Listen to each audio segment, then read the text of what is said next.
السلام علیکم، مسعود رضوی ہیئر. کافی عرصے سے آپ لوگوں سے ملاقات نہیں ہوئی تھی. بیچ میں کچھ محرم الحرام کا سلسلہ چل رہا تھا، اس میں بزی ہو گئے تھے. اور اس سے پہلے کچھ اور ڈومیسٹک ایشوز تھے جس کو سارٹ آؤٹ کرنے میں لگے ہوئے تھے. تو تھاٹ کہ اب وہ سلسلہ شروع کیا جائے جس پہ ہم آپ لوگوں سے باتیں کیا کرتے ہیں. تو ذہن میں ایک چیز آئی کہ جن دنوں میں آسٹریلیا میں تھا تو آسٹریلیا سے واپس آیا میں کوئی 1.5-2 سال کے بعد، اور اپنے آفس جو میں چھوڑ کر گیا تھا امریکن ایکسپریس، وہاں کا وزٹ کیا میں نے. کچھ میرے ڈیوز تھے وہ کلیئرنس کے لیے. تو وہاں پہ حسیب احسن صاحب اس زمانے میں اللہ ان کو غریق رحمت کرے، وہ ہوا کرتے تھے ڈائریکٹر سیلز تھے. تو انہوں نے مجھے دیکھا تو مجھے دیکھ کر کے کہا کہ مسعود رضوی تم یہاں کیوں آ گئے، یہاں پہ تمہیں جاب نہیں ملے گی پاکستان میں، واپس چلے جاؤ تم.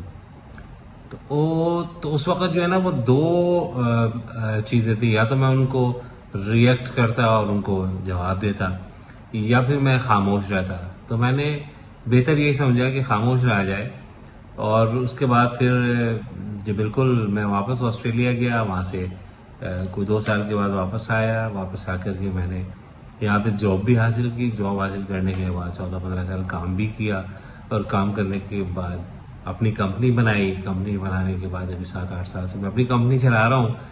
تو اس وقت اگر وہ حیات ہوتے تو میں ان سے جا کر کے ملتا اور بتاتا کہ حسیب صاحب یہ دیکھیے، آپ نے تو کہا تھا کہ مجھے پاکستان میں جاب نہیں ملے گی، لیکن یہ کہ میں اپنی کمپنی الحمدللہ سکسیسفلی چلا رہا ہوں.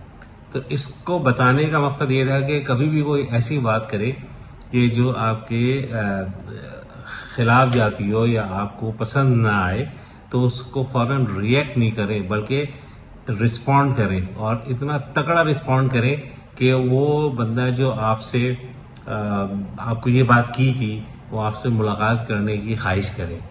تو ایک اور بھی انسیڈنٹ ہے، لیکن وہ ہم اس لیے ڈسکس نہیں کریں گے کیونکہ نبی کریم صلی اللہ علیہ وسلم نے یہ بھی تعلیمات دی ہیں کہ کسی کا دل نہیں دکھانا چاہیے.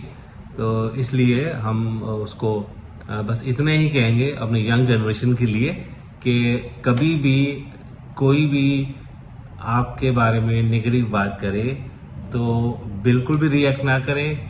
وہ آپ کی بھلائی کے لیے کر رہا ہوتا ہے، کیونکہ اگر ایسے لوگ نہیں ہیں جو کہ آپ کے لیے نگیٹو بات نہیں کریں تو پھر آپ آگے ایکسل کیسے کریں گے. تو بس آپ نے یہ کرنا ہے کہ محنت کرنی ہے، اور محنت کر کے ان کی بات کو جسے کہتے ہیں نا کہ غلط ثابت کرنا ہے کہ آپ جو کہہ رہے تھے وہ صحیح نہیں ہے، یہ دیکھیے میں اس پوزیشن پہ پہنچا ہوا ہوں. تو یہ آج کا سبق تھا اپنی ینگ جنریشن کے لیے. اس کو بالکل اپنے ساتھ گرا باندھ کر کے رکھ لیں کہ کبھی بھی ریئیکٹ نہیں کرنا ہے، رسپونڈ کرنا ہے، اور رسپونڈ پازیٹیولی کرنا ہے. شکریہ.